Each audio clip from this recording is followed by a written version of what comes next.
Welcome, sock puppets, sociopaths, to another episode of Stream of Consciousness. I'm your host, John McGowan. Camera's been a bit weird. I don't know what that flickering is. I kind of like it. Gives it that unsettling VHS look that I've always wanted for the show. It's been... Look, I wanted to talk about interesting things that are interesting to me this week. Tax reform. What's going on with Bogue's Brewery down here in Tasmania. But there is only really one massive story in Australian political news this week, which is the ABC, our national broadcaster, gave Grace Tame a podcast. It's called Autistic as Fuck, or Autistic AF, because it's the ABC and they can't say fuck. As one of you, I think it was Interested Onlooker on Twitter, pointed out today, it has 5 staff working for it. A producer, a cameraman, 2 executive producers. Like, it's crazy how much money we, the taxpayer, are kicking into this. And it's got everyone real riled up. I mean, it's got the News Limited press riled up because she said things about the Levantine Troubles that they disagree with. It's got the broader right wing wound up because she's progressive. And you know what? Despite all the support from the other women in the progressive left, you know they're pissed about it because they're not getting podcasts. I saw Amy Remekas on Blue Sky today talking about it, and you could tell she was just sucking in her cheeks and biting her tongue because no one's given her one, and she wrote a book. Look, you know my view on this stuff. I don't really care about Grace Tame. She's my second favorite Australian progressive manic pixie dream girl, and it's a long drop from Abby Chatfield. So I don't really care about what she says or does that much. One, I care about the fact that we are paying to indulge her political opinions, right? Which are completely commercially viable. Like, if she just ran a podcast, people would watch it. She could monetize it. She could make money.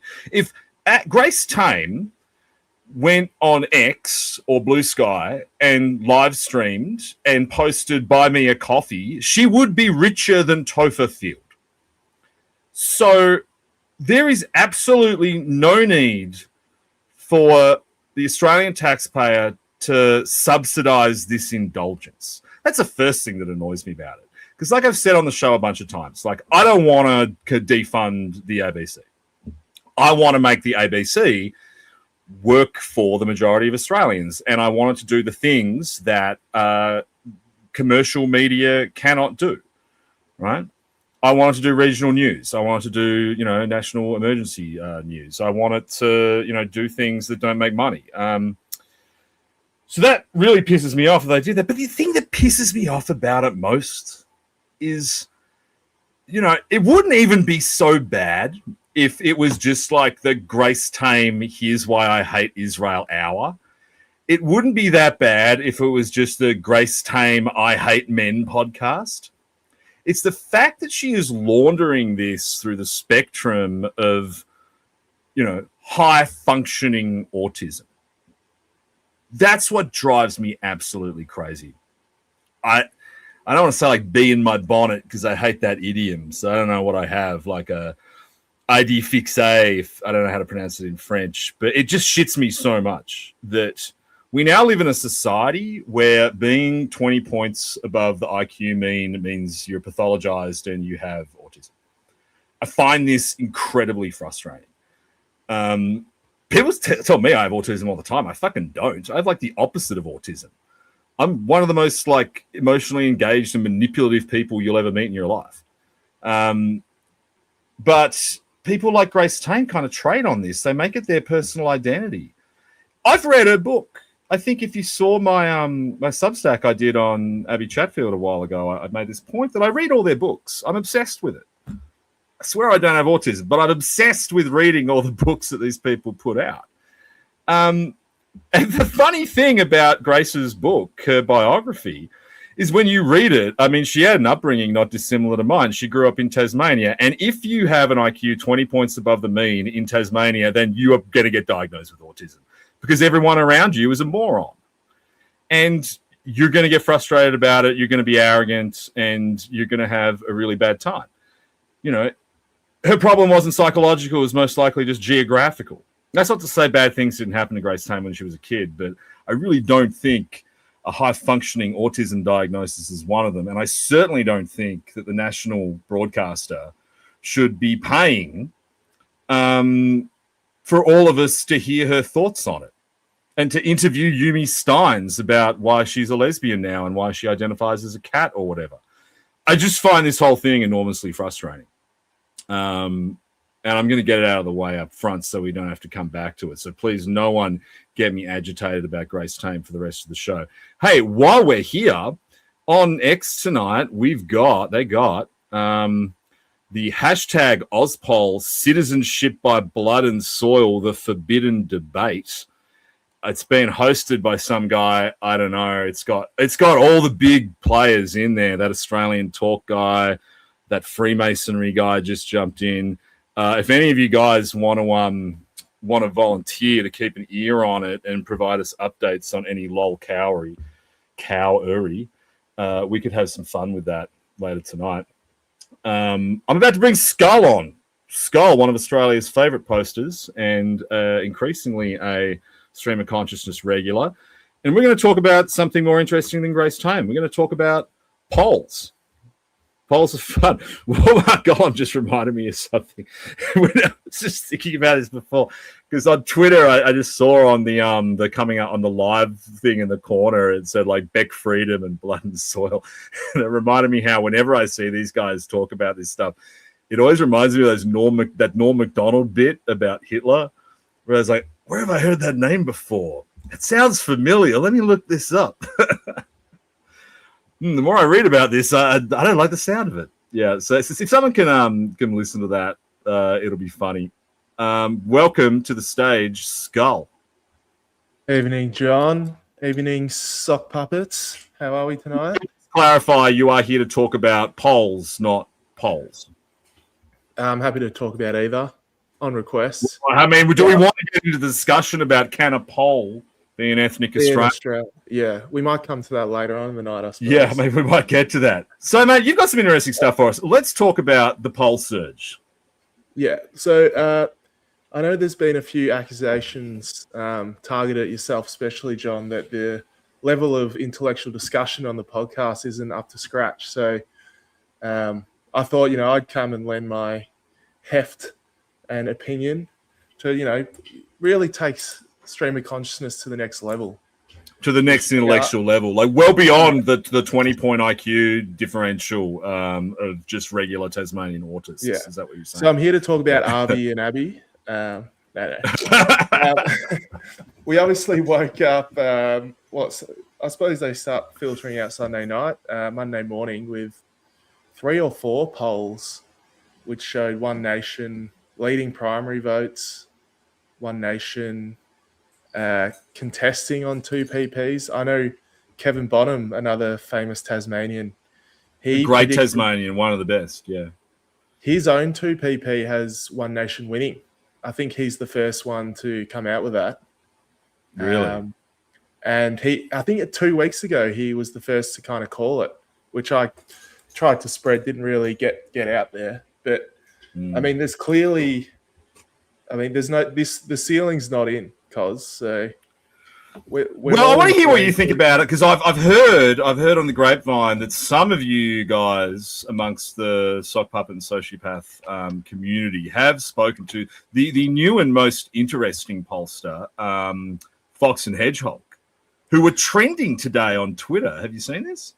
Like that's how big those polls got. He's just released a poll on how many people recognize Simon Holmes at court.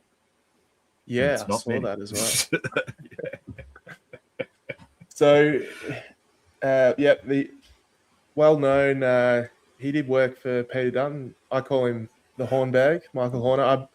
I believe he's listening tonight, so shout out to him. Ooh. Yeah, Nathan said friend of the show. I'm not sure he's quite that level yet. mate, I think official stream of consciousness pollster will be something we can give to him in short time. But Right, yeah, the one that we're going to actually believe. the only one that we control. Yeah. Well, I'm going to talk about that. No. We don't control him. For anyone looking for his services, we are unaffiliated. Yeah, good. Make sure to put the disclaimer out there. Yeah. I'm going to get my screen up. So now, do you know how to present on this? Yes. Just make sure I'm not showing anything incriminating. And now you have to put it on. And now I've got it. Are you ready? Okay, here we go. There you go. Yep. So I don't think if anyone remembers this. He came out in the start of January with this poll asking if we should pause migration. And I think this was one of his kind of first,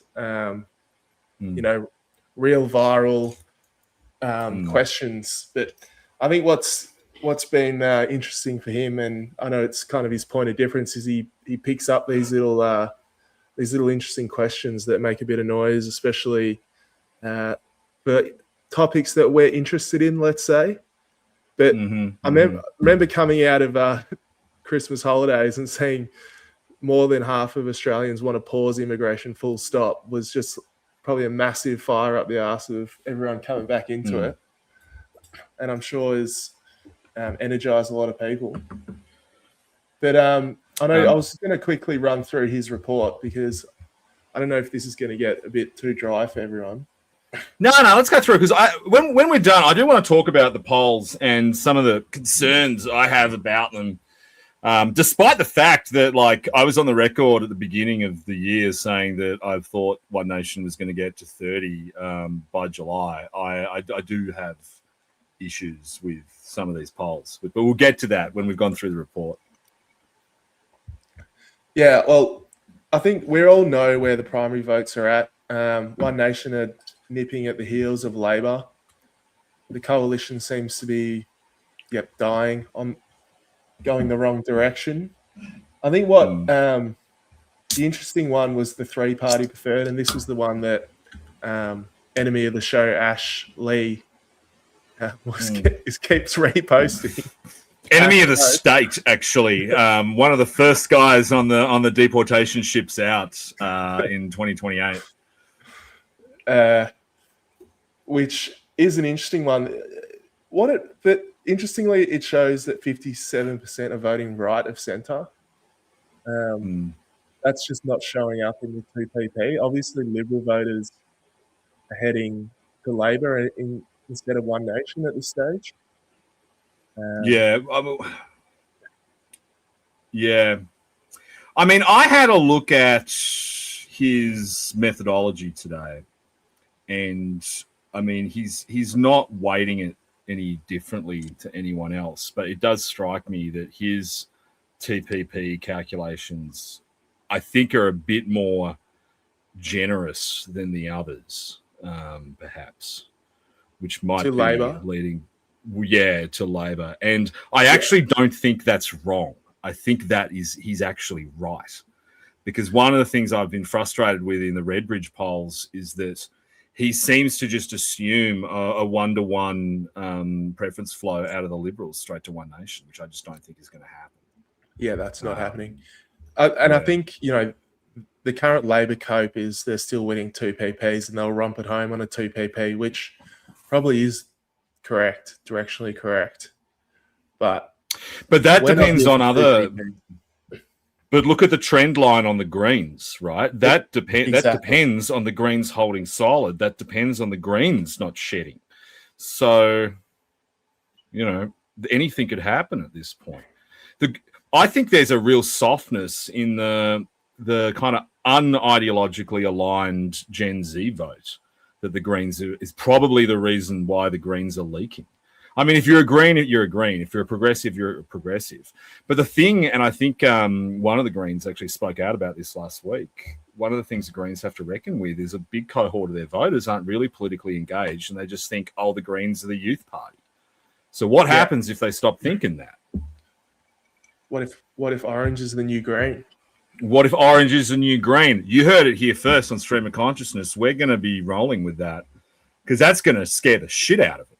Orange is the new green.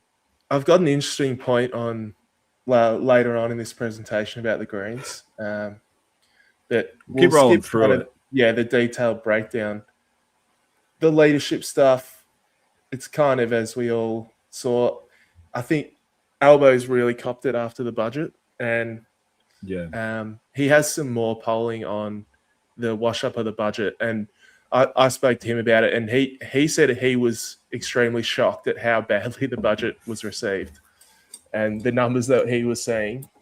I'm the same, dude. I really didn't expect it to be this bad, but it is this bad.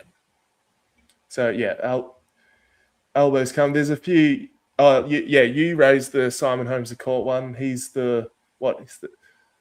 Who the fuck's John Morsett? He's the least approved person that I can see here. Who's John Morsett? Like, never heard of that guy. I bet I have a bit better approval numbers than John Morsett.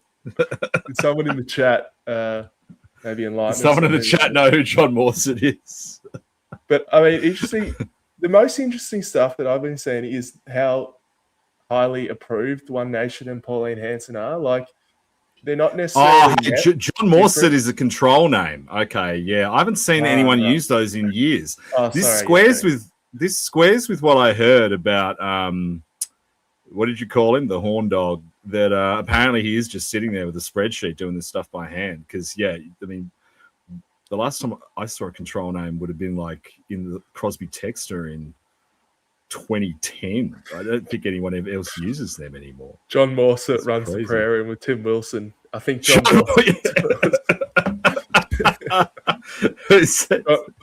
Morsett was signed into the. Thanks, Bruce. Yeah. John Morsett was signed into Parliament numerous times. So wait a second. So hold on. So the approval rate for the man who is not real is only slightly lower than Simon Holmes at Court. That's good. That's really good. That's great. I'm glad he put that in there. More people should put that in. So one of the YouTube comments asked, "What's a control name?" I think maybe didn't explain it fully, but I believe a control name is to filter out people who are lying. So if someone says they approve of John Morsett, it's clear that they have no idea what they're talking about, and they use that to weight their responses. They weight everyone else's responses. Interestingly, control questions were one of the causes of the clustering problems in the 2019 election. Because do you remember how like they were out by 15 odd points for 9 weeks or something? And one of the driving reasons was because one of the early control questions they usually ask, I don't know if these guys do, but you ask who people voted for at the last election, and then if the numbers, it's a sampling control, because if that question comes back like aberrant, you know the sample's out. If everyone in the sample says they voted for Bill Shorten in 2016, and we know that Malcolm Turnbull won. So in elections where it's tight, or in particular where you've had leadership changeovers and people don't necessarily remember, that there was the same problem with Hillary Clinton v. Trump, because they were asking them who they voted for the last time and no one remembered who the fuck Mitt Romney was. And so then they asked them in 2019 and everyone's like, well, Bill Shorten's still there. I don't know who Malcolm Turnbull is, so I must have voted for Bill Shorten. And so it skewed it from the outset. Yeah. So this leads us on to, this is what I have found really interesting about his polling, is these hypotheticals. And I asked him about this because I asked whether the Liberals had commissioned him to do this to maybe rustle some feathers, but he apparently did this for the love of the game. This is all just for fun. The biggest thing to give everyone a bit of a background, he polled a hypothetical Till party and saw how they would wash out and where the votes would go. The most interesting thing is, if the Teals ran, the Liberal Party primary vote would go up. So every moderate who says that the Teals is going to split the Liberal Party and take their votes is wrong. You see One Nation voters going, oh, now that the Teals are out of there, we're going to go vote for the Liberal Party, and it kind of pays to the to the constant lie that the Teals are somehow right wing or centre right, because all their votes come from the Labor Party, the Greens, and Independents. And I mean, the only question I have with that is, I mean, it's all very voodoo and the problem is that the Teals only run in certain metropolitan seats, and if you do a national sentiment, look, this is good insofar as the fact that what the Teals are now talking about is starting a party where, for financial reasons, they would have to run in the whole country. So it's indicative of that. But I mean, where are the Teals actually going to run strong? It's going to be in the inner metro areas. So I think I have to pull you up on that. I'm pretty sure. I think Drew did analysis of that community independence in quotation marks ran in about 70 or 80 seats at the last election. So they're a bit. They didn't do well. Yeah, but the theoretical Teal party is that big. They're probably bigger than how many ran One Nation. Maybe you're right. Yeah. So basically, it's not good news for the Teals, is what we're saying. It's bad news for the Teals. It's kind of a white pill or a strengthening of our right wing conviction.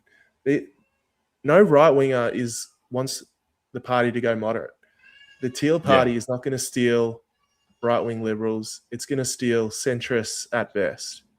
Yeah, and it's actually going to drive the One Nation voters to the Libs, to the Liberal Party.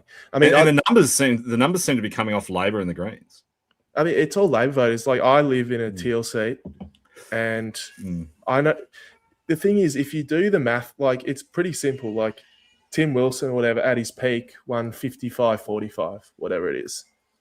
So you're not flipping Liberal voters in quotation marks. You're flipping 5% of the electorate who are probably centrist, moderate Labor voters, or it's not like there's been this massive swing from Liberal to Teal. It's been 40% of them are still Labor, Greens, and small left-wing voters, and they've just all the Teals managed to do was pick up the little bit of centrists to get themselves over the line. So I think it's going to be really interesting to see how they maintain relevance moving forward when the right wing is actually organised and pushing back on them.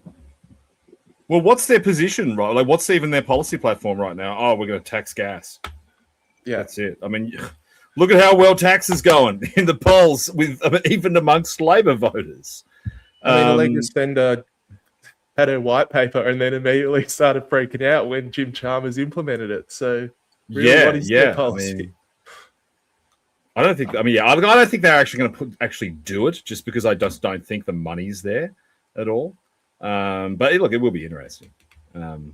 What else is in this one? Because this is quite a big report. Yeah, there was only a couple more that I wanted to actually highlight, but this was the funny one. So this is like re-election opinions. Labor, obviously on the nose. We see that. The Liberal Party, not much better. Yeah, that's bad. That's not great for them. The funny thing is that One Nation, 10 points higher for an approval on ready to form government. And the funniest thing I wanted to note was that amongst Greens voters and Labor voters, One Nation are preferred. One Nation has 4 points on Greens voters than the Liberal Party as being ready to form government. Crazy. So Pauline Hanson, Malcolm Roberts, and Barnaby Joyce are outperforming the entirety of the Liberal National Coalition. Good for them. When I said green, orange is the new green, Greens voters would much rather see Pauline Hanson as Prime Minister than Angus Taylor right now.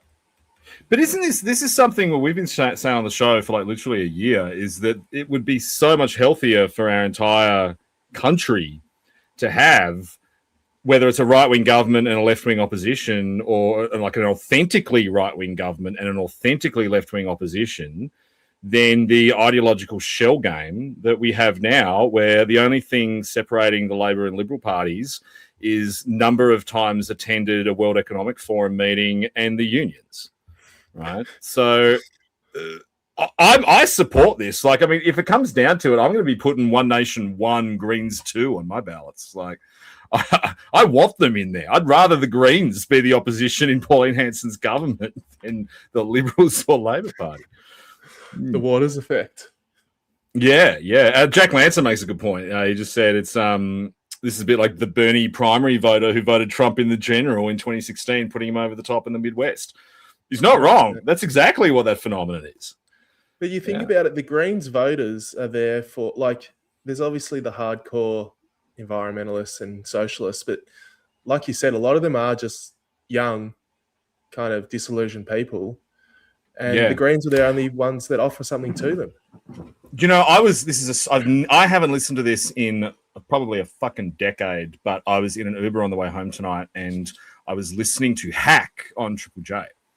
And Angel, the Hack host, who I can just tell from her voice I would be in love with, she was saying this story about Oxfam releasing data showing there's like 136 Australian billionaires now. And all the callers are like, oh, that's so bad. Like, but, you know, you can see the values of these people. And interesting, like listening to Triple J's Hack for half an hour, there was less ideological, like left-wing content in there than you get on ABC 24. Like the content is just pure grievance. And you can see, listening to it, how easy it would be to start flipping these kids from gay race communism to the other thing. Like it's a very small gap, you know. Heterosexual nationalism. Yeah, what is it? Gay race communism, heterosexual ethno-nationalism. Heterosexual ethno-nationalism, that's what it is. Yeah. That's the opposite. Yeah. That's interesting. Well, like, I mean, the Greens ran on, rent freezes and crap, which, I mean, closing the borders is a rent freeze. Well, that's right. I mean, in a way, closing the borders isn't it? It is kind of a rent freeze. It's actually more of a rent reduction. And I've ratioed the bloody Greens leader in Victoria a few times by saying that they want a rent freeze. They want to lock in high rents for landlords. We want a rent reduction. We want to cut rents. And they got nothing really to answer that. And a lot of these, and the other interesting thing, and I'm writing a Substack on this at the moment, and Ben is about to point out that yes, I do have a Substack. Is you can tell I hadn't really appreciated this until and I'll go into it maybe later in the show when we do our bit about weird shit. But I went and did a double feature and watched Obsession and The Backrooms, and it like occurred to me how every Zoomer making movies now is actually just making movies about being trapped in a room. Like the last 3 big Zoomer movies, they're about being trapped in a toxic relationship, trapped in a room, trapped in a metal submarine under the ocean, trapped in a house. Like maybe COVID fucked them up, and maybe we haven't fully appreciated that. At which point you start to wonder the extent to which their votes are up for grabs. Like we knew at the time from the polling on COVID that, you know, younger people predominantly supported the lockdowns and all the other, you know, bullshit that went on. But I think in the wash up, it's fucked with them to such an extent that maybe that's a factor in the flight from the major parties. Maybe they now realize, we don't want those guys in charge anymore because of what they did to our childhoods. I think they've realised that, like all of us, that they were lied to, and you know, whatever their good intentions were, they paid the price. So, like every grievance politics, the young people have paid the price in this country for too long. Yeah, and quite literally because they can't afford a house. Well, Not yeah, what exactly. in here? It's There wasn't much more that I really want to highlight except the budget, which it came out. Maybe a constructive criticism for Mr. Hedgehog is to do like a headline figure yes, no, but it came out much more since he's unfavorable. listening, I'll go through my constructive criticisms with him in a minute. But look, I think it's all I very need to good. do the math. I've been Yeah, no, it's beautifully presented. I'm just too many GMTs deep to do quick math in my head. But 47% unfavorable on the budget, with only 19% favorable. That's And bad, man. that is bad. I look, the budget, I think they kind of fucked it with not incentivizing other investments. From my reading, and I know a couple of guys in finance, and we're of the age of we're trying to build our wealth. The only path is just to keep plowing money into your house. Like there's no other. That's it. Yeah. There's no better option. This kind of makes it the best option more so. So you might see some movement on the edges with investors. Or, and this is the thing about Labor that you got to remember. So you're right, plow money into your house or into your superannuation. Who controls superannuation companies? I can't remember. Who owns all of those? Who's on the boards of all of those? Yeah. So these are the two options. If you're under the age of 30, I would not be banking on accessing your super. Let's just say that. Oh, I know. I mean, look, the only reason I would think about it is because I'm in my 40s. But like, I hate it because I did not know this was an actual thing, but I only recently found out that if you haven't contributed to your super over a few years, which as a consultant I wasn't doing, you can actually make it back. So when you're then able to later, you can then go over the personal contribution cap. And so I've been like sitting there seriously thinking about it. But then on the other hand, I just fucking hate the superannuation industry and I don't want to be a part of it. But then you think, well, what are my options? Like I can't have self-managed super is a fucking disaster now. So they fucked us. They just completely fucked us. And then you're just right back, like you said, at the point where, well, it's a house. That's it. That's the only option. Yeah. So they have fucked the economy. I just need to duck out for 1 second so you can cover off on the last of this with the gents, and then we'll keep going. Hold up. All right. Skulls in control, boys. We're taking over. I'll take this opportunity to start rizzing on John and make fun of him because his hair's shit or whatever. But the other interesting one, and I reckon I encourage people to go to Fox and Hedgehog's website. This is all freely available, including his little write-up explaining what's going on. But the last one I want to highlight before I can go to the chat was the social media budget visibility. And what this is another interesting. Oh, this one's good. John. Yeah, and also, I could hear you the whole time. When I get up, I leave my headphones in. They're wireless headphones too. Right, we love you. It's all right. So this one was very funny. He asked whether people had seen AI generated post, calling Albo their business partner, and to be honest, 32% is a serious amount of people who have. Essentially absorb the political message, whether it's not from a party per se, but it's an anti-Labor message. And it's gone, it's become a meme in of itself within a week or two. And I from what I've read online a bit, the Labor Party are really kind of pissed off about this, especially Albo. Because it must be doing a lot of damage. Yeah. But they went into this, and what was their strategy? Like, it was the fucking TikToks from the 12-year-old one they have? Like, what was their strategy to sell this? I mean, I worked in government for some of the most, difficult policy decisions government's ever taken. And those things were in the can, right? I came in at, the end of the GST. They had the the pro GST advertising campaign finished before it was in the House. Like the GST advertising campaign was in field immediately after the 1998 election. Right, they were selling it. They bought fucking, was it Jarvis Cocker's song? Like they ran ads every single night of the week to try and sell that thing, and it worked, and it actually worked. You know, how has Labor been selling a generational tax change?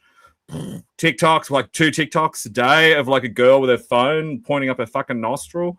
Like, I don't know, man. Yeah. There's a degree of incompetence. There's a degree of arrogance. And then there's like a secret third thing that I can't identify. Is it this thing where they, you know, how leaking and what do you call it? You know, like just getting it all out there beforehand so you can test the waters, see how to respond. That's essentially how they're completely running the government. They've got no conviction. The budget is itself testing the waters. You're right, but you're right to an extent. But like you said, it's the budget, dude. Like I've seen governments do this. I've seen governments kind of go, "Ooh, what if we did this?" Like they'll test it a few weeks out, and then if it tests like this, they won't do it. This government went, "Why don't we just put all our dumbest ideas in the one bill that absolutely has to pass?" And if it doesn't pass, we all die. And then we'll see how it goes. Like, I've never seen anything this inept in my life, really, so far. And this is even after, you know, Tony Abbott and Joe Hockey's disastrous 2014 budget. You know, this is after, like, every single one of the Morrison budgets. And I don't know, like, what the fuck's happened to these guys? And who in Treasury ever said this was a good idea? Why didn't they have an answer on the tech investment stuff? There are just so many questions about how dumb this is that we don't have answers to. The biggest one was, like,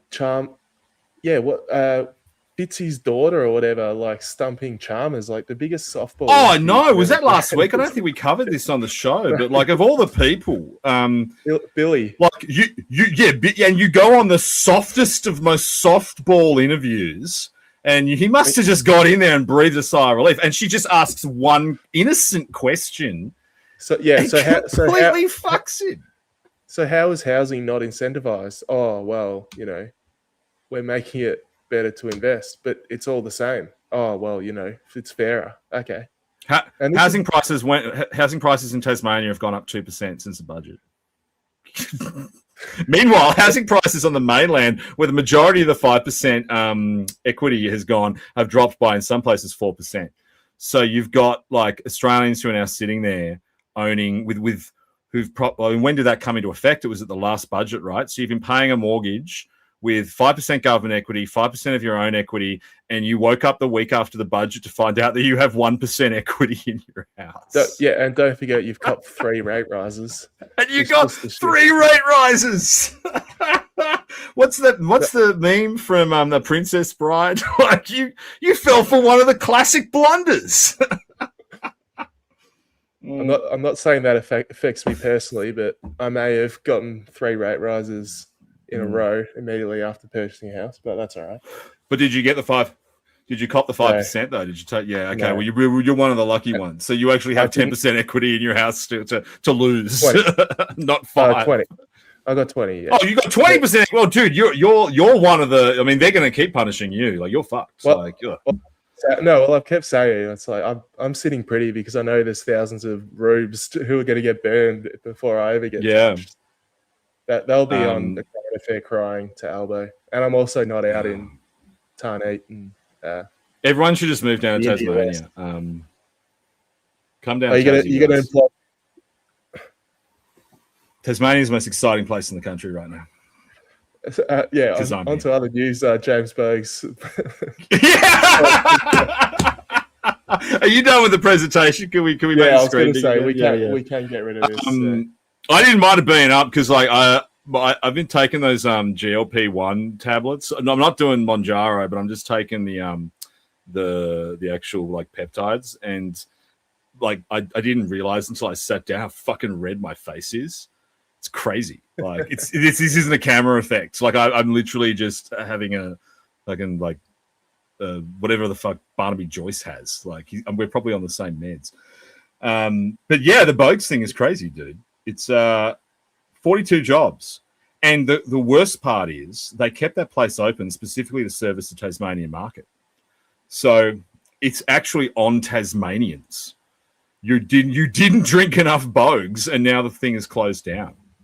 So, well, I don't know. You posted about it, right? Like, people aren't drinking. Like, this is the result of our managerial safety state. Where I suppose, like, people not drinking, not necessarily in their hands, but the business conditions, like the regulations, the taxes, it is sending actual businesses to the wall. I mean, look, there's two sides to it. I mean, on the one hand, you actually people not drinking kind of is in their hands, because there has just been this reticence from the liquor industry, from many parts of the liquor industry. Some companies are immune to it, to actually advertise their products. And like one company that does it really well is Diageo, right? I mean, how many like funny Bundaberg rum ads do you see? Go look at the numbers on Bundaberg rum. It bucks every trend in spirits purchases because they've got brand equity. They're launching new products. Like if you drank Bundy before, you're still drinking Bundy now, and a whole new generation of people are drinking Bundy, so they don't lose any money. But I think for a lot of companies, there's just been this reticence to do it because they see themselves as a industry. They don't see themselves as a vital part of the economy, which they are. Which brewing has been for 2,000 years. Like it's crazy. I mean. The tax piece is the thing, though, on beer that is driving the reduction in consumption, particularly for young people who have less money. They have never gotten rid of the RTD tax, right? Those taxes are still there, but the companies have just gotten smarter, and they now know they can offer a more competitive product and absorb the tax through higher alcohol beverages. So if you're a kid going out on a Saturday night, you are more likely to pay $35 for 6% RTDs than you are to pay $30 for 4.5% beers, right? The taxes are completely unaligned. And, you've now got competition from, brewed products, from the ginger beers and stuff, like from the bikies. Yeah, and then of course you go to the pub now. You got black market liquor. It's great for the pub. I mean, it's great for the bars. It's great for the clubs because people weren't buying drinks at the clubs. But now you go to bars and clubs, you are starting to see reductions in prices, and straight away it's because they're selling black market liquor. I don't know. The whole thing's fucked. The whole thing needs reform. And what they really need to do is start from zero. Because these taxes have been progressive now for 30 or 40 years. So I think Hawke introduced the beer tax, I was reading today. So they really just need to go back to square one. But I mean, and then it goes to that whole issue about the CGT thing as well, right? I mean, people are just looking at this stuff going, how much more can I afford to pay? Like, people are approaching their red lines for this stuff. And then they're sitting there wondering, why is everyone voting for Pauline Hanson? Look, back to the polls, though. I did want to... No, you go. Yeah, Hawke introducing a beer tax is kind of weird, but anyway. Enormously ironic, yeah. But I mean, when he introduced it, it was marginal and it barely registered. Like it was a tiny, tiny tax. I mean, back in my day, they were talking about extra taxes on the RTDs, right? And that's why everyone drank Fruity Lexia, because wine is taxed based on value, not alcohol content. But I mean, look, I think all taxes are stupid, but I mean, the RTD tax makes sense because at the time you had growth in problem drinking amongst young people. The government wants to stop it, so they put a tax on the thing they are over consuming. That makes perfect sense. It does not make sense to have it now when Zoomers of their own accord have just decided, I want to sit at home and watch YouTube videos and goon. I don't want to go out and drink with my friends because I have no friends. Which, if you've seen my mentions and the hate I'm getting from a lot of the right-wing Zoomers at the moment, is abundantly clear. But you don't need to have the tax on now. But maybe, I mean, 10, 15 years ago, there's probably a case for the RTD tax on some level. But they're just not flexible with these things. They don't move things around based on current events. Like, it just... I mean, this is the thing about the CGT changes. Like, once they're in, they're in. and they're never going anywhere. Angus is talking out his ass when he says he's going to repeal it. I don't think he'll be able to afford to repeal it. You know, he might find other tax savings. But it's a great segue, like you said, about discouraging behaviour to the other kind of big news of the day, which is discouraging money getting sent overseas. Oh yeah, remittance taxes, because you've had some fun with that. So the remittance tax thing is, I think it's going to take off. Yeah, well, so I don't know if we're allowed to say, but Brian. Actually, we're probably not. Maybe we shouldn't. Actually, you know what? Let's move off the remittance tax thing until we're ready to talk about more about that. But okay. Well, this is like that time Nathan Porter came on and we had to like delete the whole episode so we talk about something that was about to happen. I like how I got bad news for all the guys. So in the chat, we've got 55% remittance tax, 50% remittance tax. I'm sorry, guys. It's not going to be that high, but there are serious discussions going on right now about what a remittance tax policy could look like. I mean, I said 30% because I think that's what you said on stream previously. Well, if you saw what I sent around today, I've revised that figure down. The 30% was also based on a starting point of what the progressive CGT tax was. Thanks to having like the whole AI exocortex we have available to us now, I was able to calculate the, and I think we can keep talking about it so long as we're oblique, but I was able to calculate how much remittance tax you would make at different thresholds adjusted for the Laffer curve, but then calculate the cost in enforcement, which then comes off it. And I found that the optimal point is between 7 and 15%, because then whilst it's cool that you've got the enforcement regime and you can kick people out of the country if they break it, at that point, the cost overruns are so massive. You're basically running a taxation regime, which you then need to kick in so many hundreds of millions of dollars into the enforcement regime to get a very limited return. So there is like this sweet spot, and it's actually between 7 and 15%. What you would do, I think, if you're an incoming government who might win in 2028, is you might set the initial tax at 7%, and then like beer excise, you would just turn up the temperature every single year. I think that's probably the best thing to do. But anyway, we might have more to say about that next week. I wanted to go back to the polls, though, just because, and I think someone said in the chat, I mean, Paul Murray's saying there's another explosive poll due out this tonight. Do we know anything about that yet? I'm not exactly the poll whisperer. Well, that's why we brought you on. I thought because you were. Oh, sorry, I'm the poll guy. I thought I was the guy that took down prospective Liberal candidates, but context skull. Look, I mean, I was really happy when I saw the 31% for One Nation. I mean, I've been saying this for a while that I thought they were going to get there, but in the background, some interesting things have been happening in that space. Look, in the background, I mean, I don't know if you guys have noticed, but probably 2026 has seen more polls per week without having an election campaign, and even within some election campaigns, we are seeing more polls per week this year than we see during election campaign periods. The rate of published polls is accelerating. You can see it when you look at the trend lines and you look at the scatter charts, the polls of polls. You can see that starting in late 2025, Viola Willie just pulled me up on this, and dude, that's absolutely, that's not the one. You are absolutely right. I hate that word, and I commit to never saying it again. If you look at since about late 2025 to now, we are seeing. Get my screen up if you want for a little. Hold on. Yeah, here we go. Actually, that's perfect. This is the exact graph I wanted to talk about. Thank you so much. This is Wikipedia, by the way.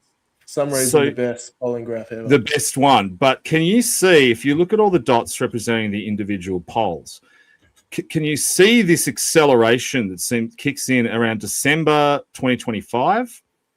you can see the sheer volume and the increase, right? Now, in Australia, that implies people are paying for them, right? Not only paying for them, the pollsters themselves are doing them for free and releasing them for clout. I mean, that's another thing that happens. I mean, remember, when a company releases a poll, they're often just doing it for marketing. They're often just doing it for brand equity. That's why when you see a news poll, you'll always see a Roy Morgan the next week, and then you see a Roy Morgan, you see an Essential. This is just how it works, right? Now, hold on, let's turn my thing off. What's been happening now for about... Skull, can you just talk? I think I turned my headphones off. Yeah. I got you. Yeah.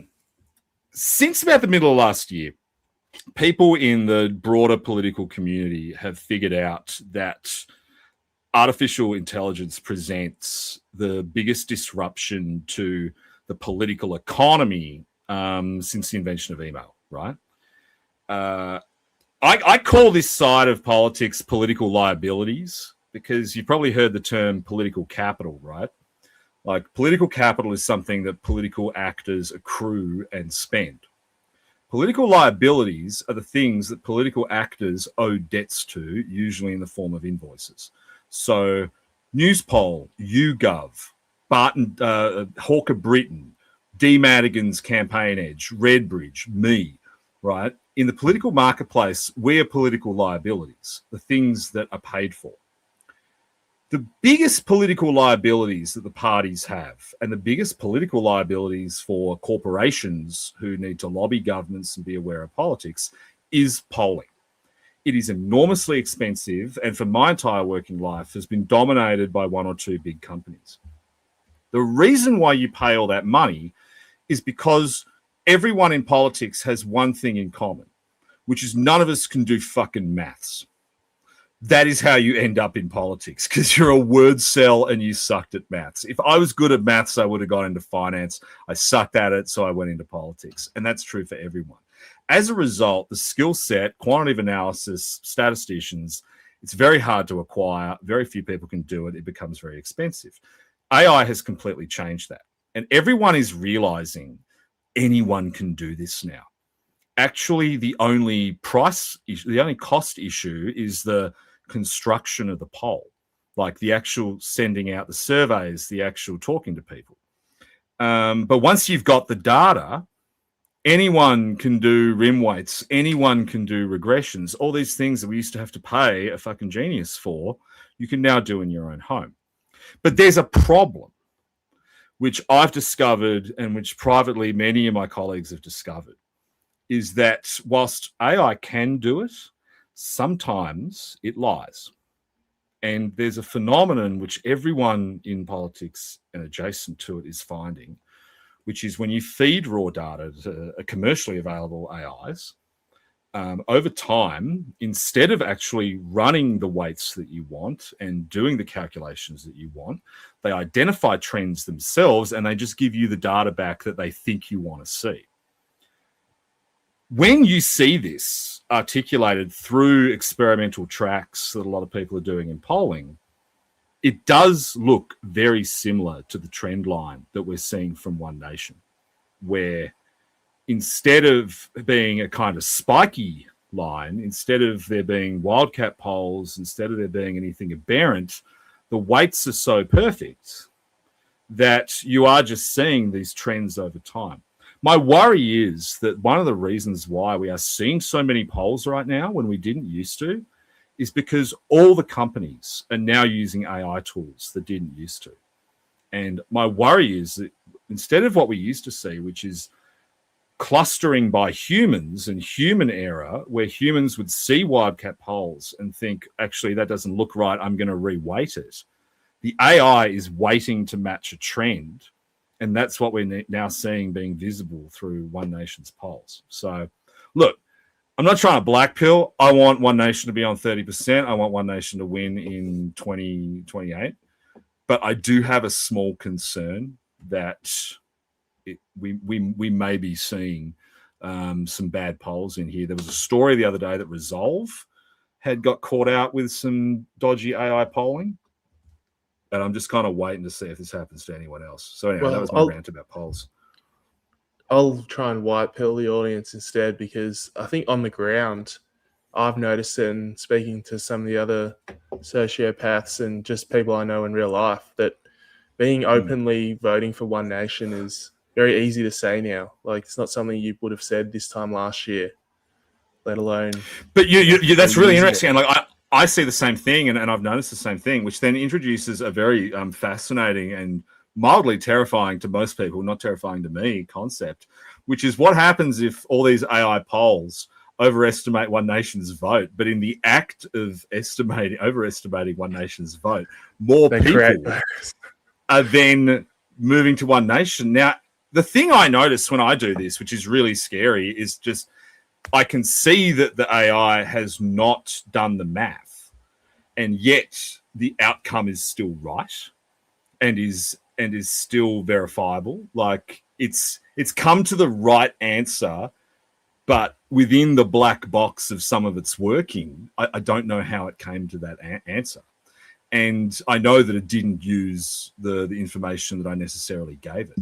So that is quite a terrifying scenario where we might have Australia's first AI election where Claude has just decided that One Nation's on 30%, and then 30% of Australians go, you know what?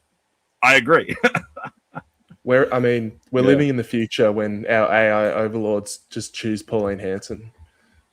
And you know what? I think that's a good thing. I don't think that's even a bad thing. Well, do you want to maybe comment on this graph? What do you think has caused this uptick since, what was it, May? Because this is pre-budget, right? This uptick. Which uptick are you talking about? That one there. Or is this, that's pre-budget? Right on the budget, wasn't it? No, because budget is second week of May. Yeah. John, you're off camera for some reason.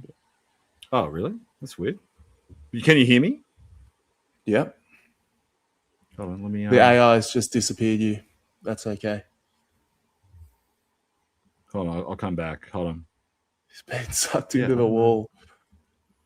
Yeah. I've gone into the Black Lodge. I don't know why my camera just dropped out. The center of Australian far right politics is the Black Lodge.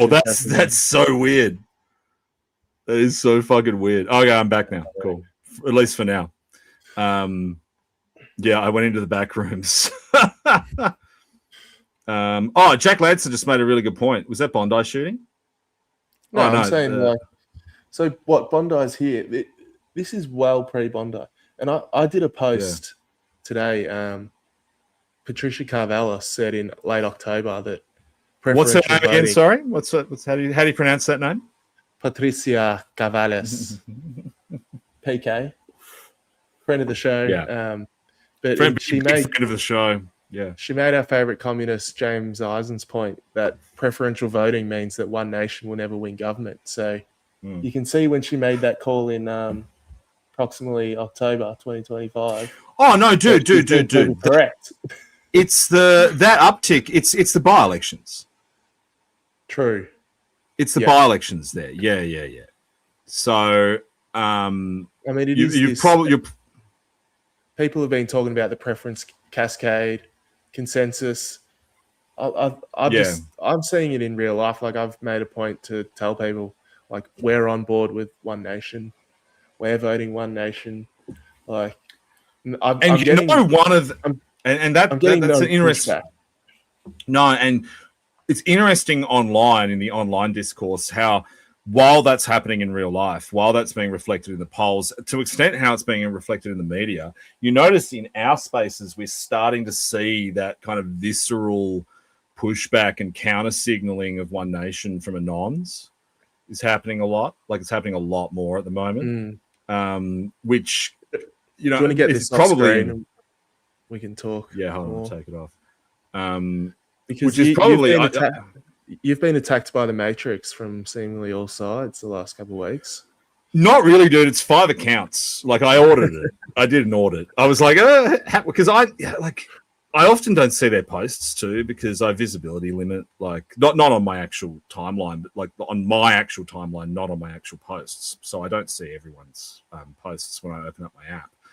But so because people were talking about them, I was like, "Fuck, really? Am I under attack from nefarious groypers?" And so I went and had a look, and I was like, "Oh, it's five guys. It's just the same five guys." I've decided that they don't deserve to be called groypers as well, because a groiper is like it's a collective noun, but it's also like a measurement. You know, like when you're under attack by groypers, it suggests that like there's a large number of people. So I've taken to calling them grommets, like because they're a fantastic term. Yeah, because like I don't hate them, like they don't upset me in any way. It's just, but they're just dumb and you don't take their opinions seriously. And there's like five of them, and yeah, you're kind of affectionate towards them, but you hope that one day they'll grow a brain. And so that's what I name for them now. If you see them out in the water, you'll drop in on them and tell them.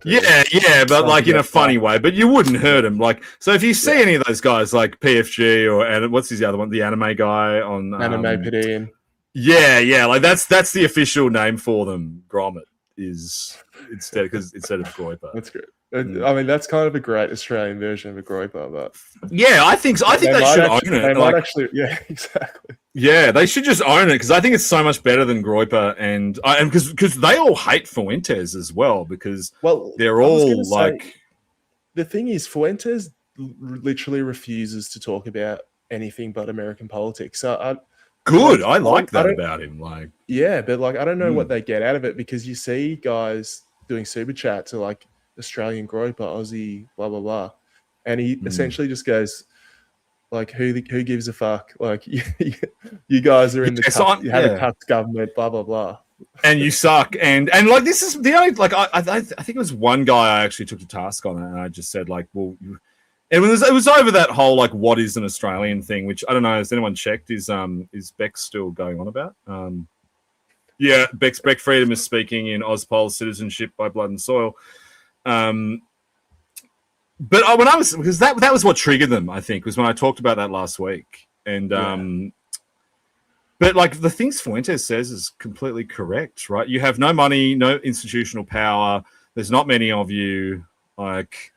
Maybe I mean he also just doesn't care. Like he's America first. Like, in content, in ideology. Like he like the thing is if he was interested in right wing politics in general, far right politics, he'd be talking about Marine Le Pen or AFD or like But he's not. He's interested in his own country. He never talks about any of that.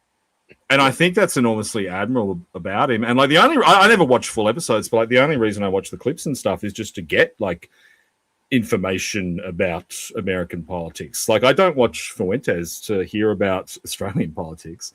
So Walmart Gollum says, who is hosting the Blood and Soil chat, it's one of those guys, like, you know how there's that little micro community of guys on X who are neither left nor right, but they're trying to like get clout by doing, I'm just asking questions, man. Like, I think it's that Australia Talks guy. I think that's it, started it. Oh, look, he's in here. He's in here. Look, he's in. Yeah, I'm not coming on your show, dude. I'm sorry. Yeah, I don't know. Like, I don't know. The kids are all right, man. They're getting there. They're funny. They don't, I do think they need to actually start thinking about what they believe in and less about attacking all the other people who believe in things. Yeah, jump on the show, boys. Like, I know come on. Oh, they're here. They're definitely here. Like, I know full well. It's really easy to tell us how shit and drunk we are, but and tell us how One Nation suck. I mean, no one has said more online about how One Nation suck than me. Right? I say it all the time, but I say it constructively, and I caveat it with, I want them to win. I want someone to win. Right? Okay, looks like we got a fresh poll. Green Goblin and Rowan have said One Nation 29, Labor 26. So One Nation again have leading the primary vote. Hold on, I got to post a dinosaur GIF. I think. What's the dinosaur GIF? just the Green, to be fair, whose poll is that? Is that Cos or is that no, Redbridge was on Monday, right? who's this poll? Oh, see, this is what I mean, guys. There's so many polls. This week we've had like 5 in 2 days. And this is the point I'm making. Like, the only way they could be churning this number of polls is if they are doing them programmatically and they're using AI, and I have grave concerns about the efficacy of AI. I can't see it. Website. I'm not it's not on the Twitter website. accounts. Yeah. Who does their polling? Skies. Sky News poll, YouGov. Yeah. Right. Yeah. Anyway, it is all saying the same thing. One nation. Oh yeah, like the move is on. The questions that need asking, like, can they maintain it to 2028? Question. Can the Liberals do anything to win any of it back? Can Labor do anything to impress who they're losing? And can Labor even figure out who they're really losing at this point? I mean, because there's scenarios where, you know, Labor might actually be within the poll periods. Maybe Labor are like the Liberals are laundering Labor votes. Like, one scenario I've thought of is there a process going on where swinging voters who over the years have been used to oscillating between Labor and Liberal. We knew back in, say, the glory days, like there was about 7% or so of Australians who did that.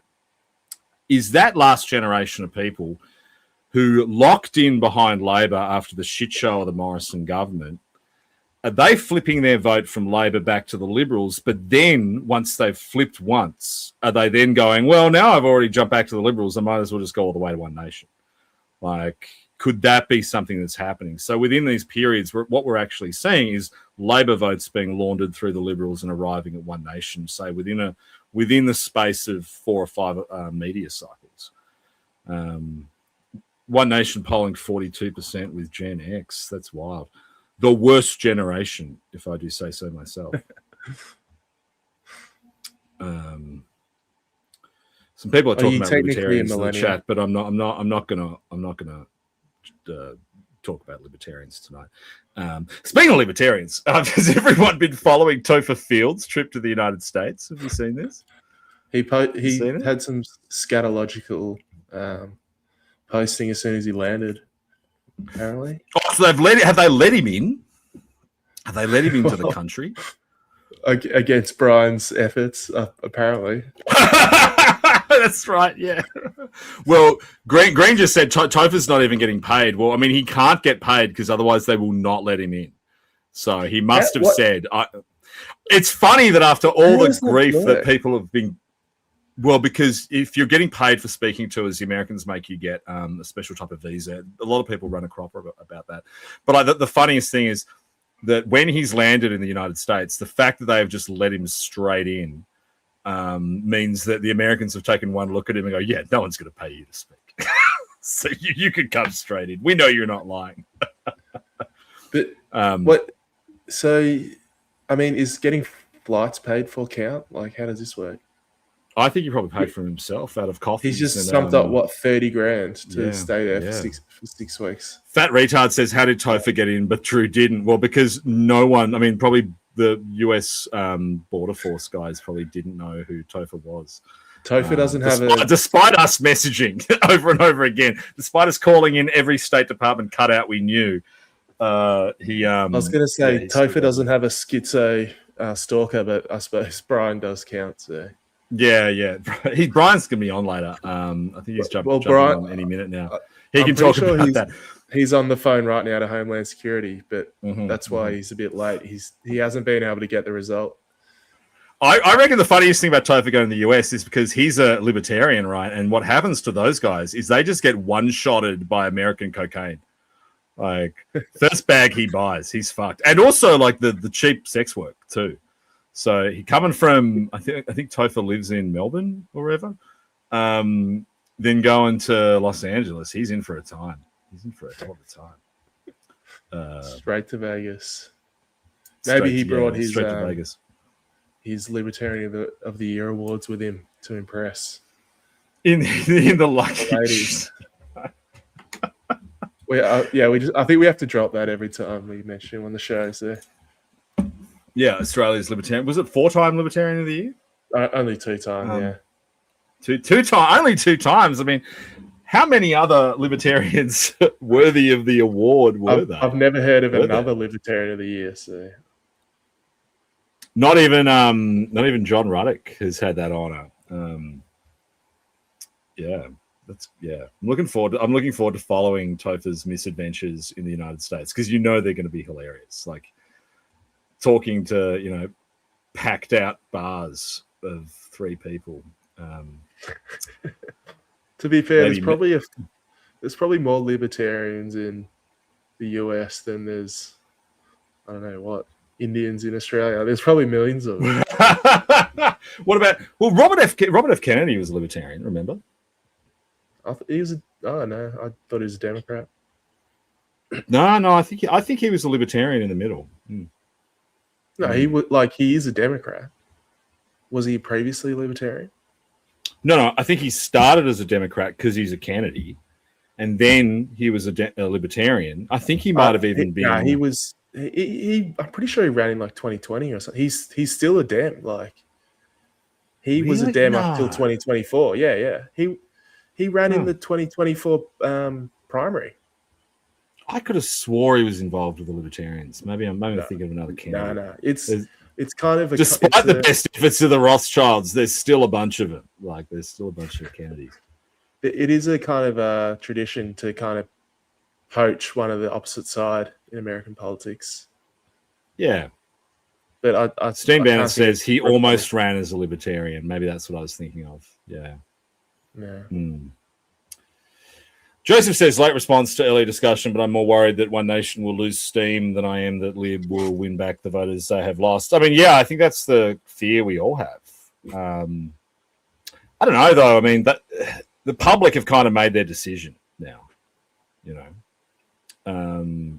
So even if they do personally run out of steam, I remain kind of confident that I don't think the conduct or performance of One Nation is driving the vote at this point.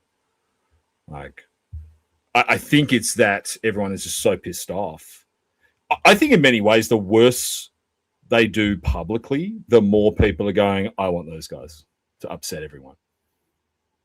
I think there's a massive element of that. Similar to what happened in 2016 with Trump.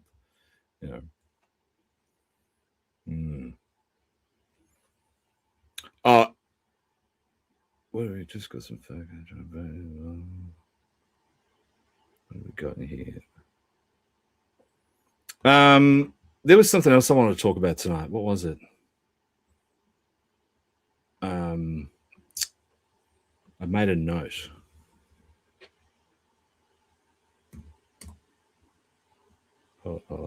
I want to talk about the Henry Koak thing. The not Grace Tame. D, you're obviously late. I said I didn't want to talk about Grace Tame again. No, this. Have you guys seen the Henry Koak video? He was the kid in London who was stabbed by the cultural enricher, and then the police didn't believe it. And it's Nowak. I think we're getting back to polls, aren't we, with a name like that? But I thought it was. Is it Nowak? Oh, Nowak. Yeah, no, it was Nowak. Yeah. Novak. That's enormously fucked up. I think Bully Bullpit had a really good call. He was responding to someone earlier, and he said, like, these things are just going to keep building up until they snap, and there'll be weeks where decades happen. I really do think that's the final fate of the United Kingdom now. Like, especially after, the response to Rupert Lowe doing the speech on the Pakistani rape gangs.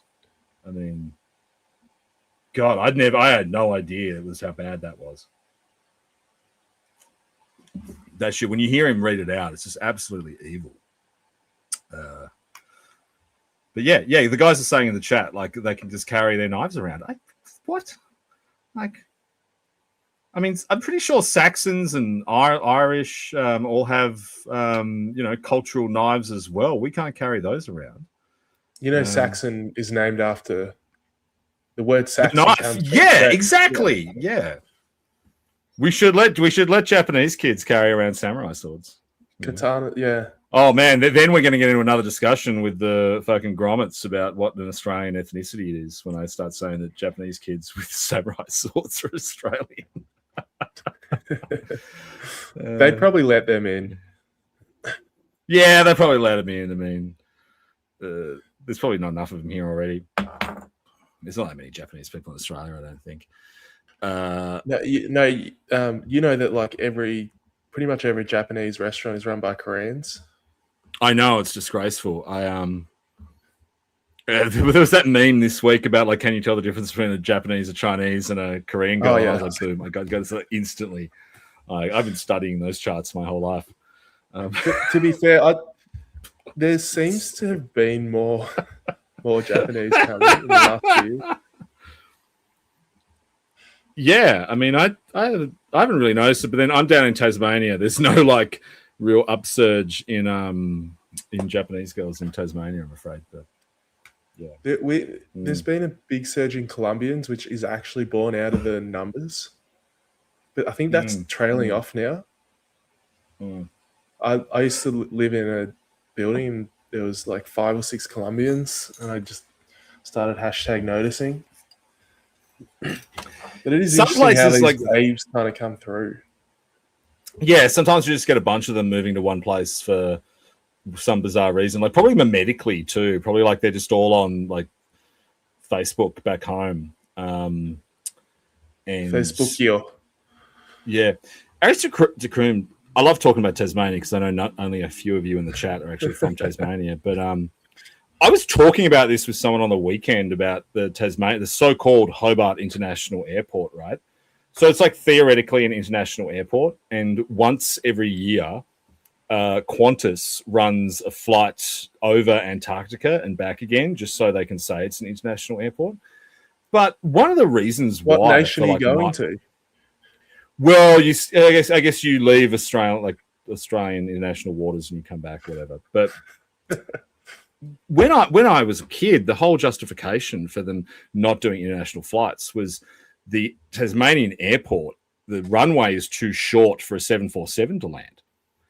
But then it only just occurred to me they don't even fucking fly 747s anymore. And so I looked at the required runways for all the modern international flights, 777s, A380s. There is absolutely no reason why they can't have international flights coming to Tasmania. I actually spent last week with my head in the Tasmanian budget, and the economic indicators are about as bad as you'd think. But one of the only positive things Tasmania has going for it is 6% growth in tourism. And yes, that's year on year too. Like we could have an international airport down here and actually start bringing people direct from Japan, from China, wherever. They could come down. They could, look at the Tasmanian Devils. They could drink whiskey. Like, I want to do that, man. I want to build an international airport in Tasmania. John's going to be a tourist operator pretty soon, running tours of Hobart. I had a friend come down this weekend from the mainland and showed him around, and he made this point to me that like as much as there's cool stuff to do down here, like there is no real like luxury tourism experience down here. Like we have nice hotels, but we don't have like a 5-star hotel worth writing home about. Like we certainly don't have like a 6-star experience down here. Like that's what we need. I said during the election campaign last year that we need a second casino, like third if you include Country Club, but we need like big casino, high rollers only, 6-star, $2,000 a night. Keep the riffraff out. Yeah. Well, I've literally never set foot in the state, even though it's the closest to me. Really? So, Jesus, man, we're gonna get you down here. You could come down. We'll do like a special skull in Tasmania episode. We'll get you a mask or something to wear. It's just skull on the bags. That's the only difference. Yeah. which is not something you can really do that well in Tasmania, unfortunately. That's why you want international flights. No, that's why I moved down here in the first place. To clean up. James says McGowan Head meet up when. We should do that. We should do a sock live event, I think. I did propose a Dark Mofo sock pack. Yeah, it's probably too late now, but maybe that's something next year we can think about. I got a few. I think actually some top G's are coming down. People have messaged me who've got tickets to things. So yeah, if you're coming down for Dark Mofo, flick me a text and I'll go buy you a beer. A Mona Mubrew, actually, which is the official beer of Dark Mofo. Dude, these things, by the way, are 8% stouts. It says on the side, some call it the Velvet Sledgehammer. They're absolutely right. I've had two of these. Matty Lloyd and two darks. Do you call it the Matty Lloyd or the Matty Lloyd? Yeah. Only our who else we got? Footy heads here will get it. Carlton had a great weekend. Well, how do you sack your coach and then go 3-0? Doesn't make any sense. I don't think they've. I mean, I think he announced that he's leaving. I don't think he is gone. Is he? What do you mean? Voss is. I thought he just announced his retirement. I thought he was going to do it 3 weeks ago. No, he's gone. Yeah, I saw that, but I thought he was still the. I thought he just said he was leaving. They've won 3 in a row since he's left. Fuck. I mean, that's bad, isn't it? But great for my Ladbrokes balance. But bad otherwise. Fuck. How are you betting? The only thing keeping me in the red on Ladbrokes has been Carlton, because everything else I just kept fucking up. I was telling the guys last week, like I was pumping up New South Wales' tyres on the State of Origin, saying, yeah, we always win the first match. Like we're gonna smash at home. And I had the app open and I was about to put $50 on it, and I got distracted. Didn't put the bet on. After the game, went to check my balance and it was still open, waiting for me to put the bet on. I was so mad. But I did something similar the week before in that Ronda Rousey Carano fight, because I was all Carano the whole time. I was like, she's going to get it. She's definitely going to win. And so I bet on her. I put on a bunch of exotics. But there was no exotic, because I was telling people I thought she was going to knock Rousey out in like the first 30 seconds. But so there was no like exotic for her to do it. There was just an exotic that said the fight will only last like less than 10 seconds or something. So I just put like $100 on that. And so then I lost every single bet and then made money on that one bet, because I think in the end it went for 14 seconds or something. The whole fight. That was a great weekend. Yeah, this is out of my wheelhouse. Can't help you. You got to. Everyone should punt, dude. We want more punting. Like I've said, I'm a good Christian man. I have no vices. Yeah. See, this is what Ross Cameron was getting at me for the other week, and he was like, I've got to settle down and have a bunch of kids and stop being a degenerate. Yeah, he's not wrong. Which team's It's so based. Is that rugby? Is that rugby? What are you really with? We've just lost all our Northern State viewers. I actually think I reckon you could probably model this right. You know how the government was giving just like giving away $250 for everyone's tax return this year? I was thinking about like, would the impact on the economy be better if the government just put $250 in everyone's sports betting account? Like if everyone just had an extra $250 to punt, like, because then the government is essentially like part of the gambling matrix. So instead of just the really piddling economic benefit of every man and his dog having $250, which at this point, like, what do you even expect to do with $250? Like, if just 1% of Australians got on a lucky one out of their 250, would the economic impacts be better or worse? That is the most I want a model, retarded thing man. I've heard for a while. We should just be paying. Is it Let's just really give though? everyone- I mean, when you think about the Australian government's economic policies, is giving $250 on everyone's sports bet account really the most 'cause retarded thing you've ever heard? 1% of people will win, and then that'll make it $10 million. Like, to think about Well, it. isn't that how the whole economy works, right? Like, you see the Oxfam report, 136 billionaires. Like, yeah, you only need 1% of people to win, so the country's prosperity keeps increasing. I reckon it's got legs. I mean, obviously, no one's going to do it because they're all institutional cowards, but I don't think it's a terrible, terrible policy. I got promo banned from doing all the bonies, so that was my only stint in gambling. Played for a flight to Europe, which was good. I gamble on everything. I love it. I want DraftKings to sponsor Stream of Consciousness. Like, I want to have like the ticker across the top saying Stream of Consciousness brought to you by DraftKings.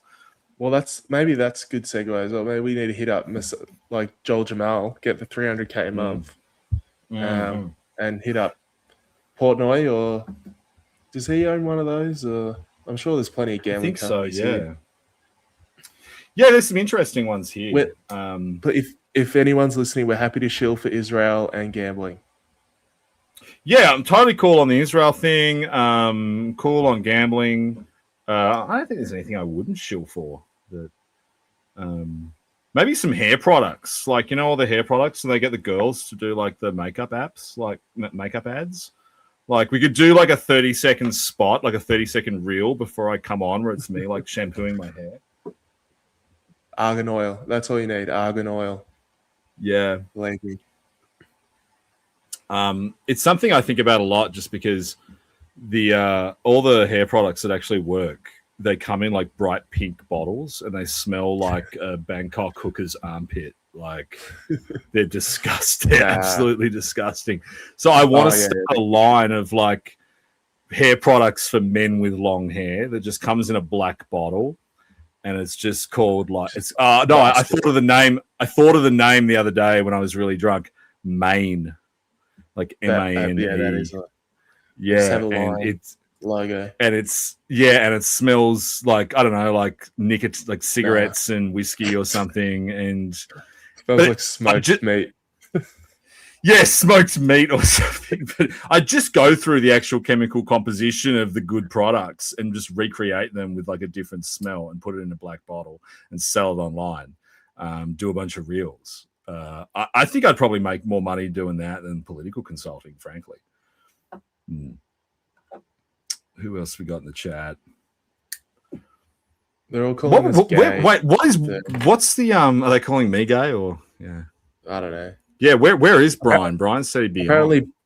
Brian has the testosterone, which is I don't know. Yeah. Let's say that. If you saw his new haircut and his new profile pic on Twitter. Yeah, well, that's because he started getting all that attention from the trots about his Atlas Network connections. Yeah, that's what sparked that. Like he's a credible part of the intellectual deep web now.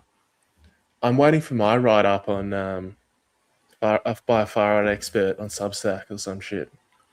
They just deliberately don't do it to me because they know I enjoy it too much. Like they just refuse to do it. Like, just you see, I harassed the girl that wrote about Brian on Substack and told her that she was breaking up the band by writing about him and not me. And then I wanted her to come on the show. Yeah, she would come. I subscribed to her after that. Yeah, me too. I subscribed to her as well. Yeah. So what is the Joel Jamal 300 grand thing?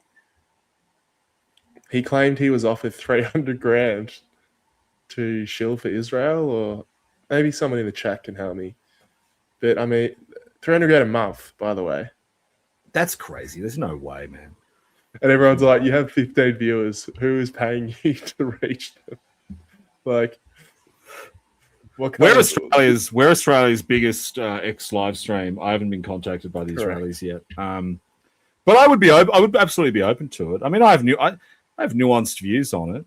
Although last week I did say that Israel was just Palestine with gay bars. I'd probably have to walk that back. Yeah, don't get this stream taken off YouTube again, please. Yeah. Like maybe they'd fly me to Israel to prove that it's more than just Palestine with gay bars. It'd just be me walking around like Anthony Bourdain and going, "Yeah, it's more than just Palestine with gay bars." True. We should and then do take to Palestine where there's no gay bars. We should do a Tel Aviv sock. I've never been to Tel Aviv.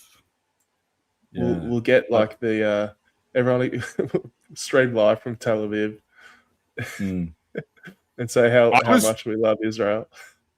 I just wasn't around politics at that time where they were sending everyone over.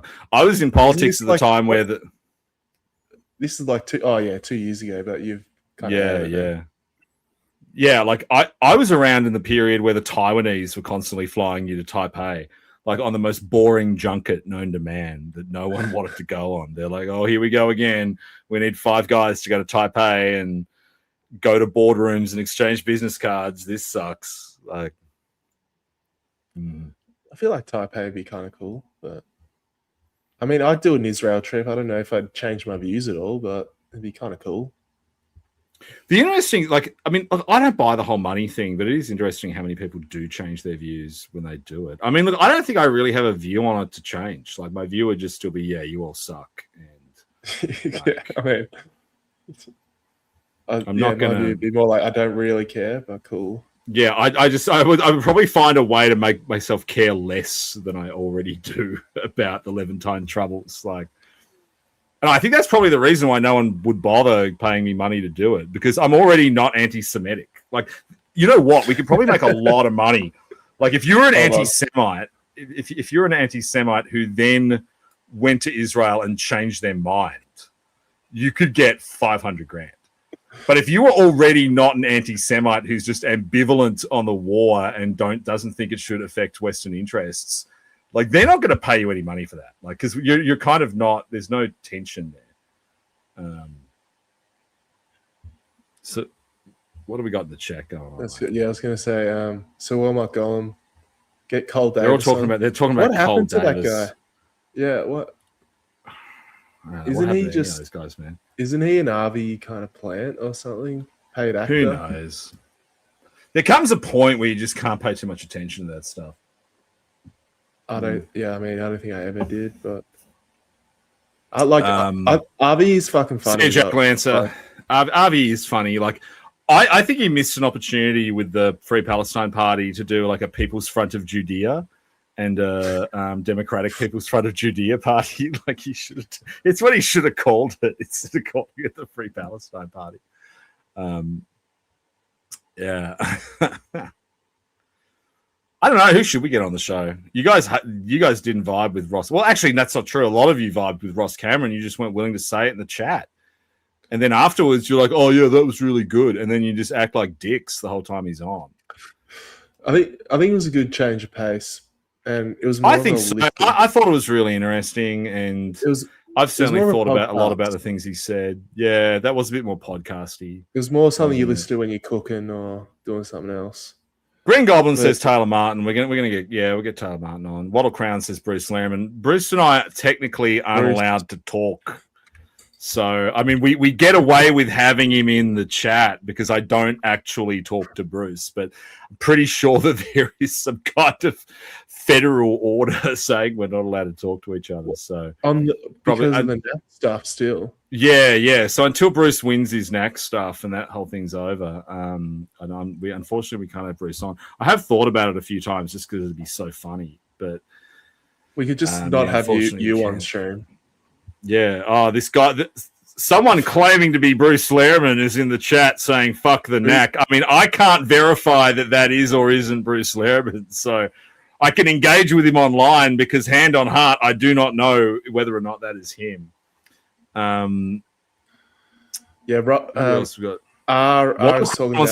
We got to get Claire Lehman on. Yeah, we do need a female.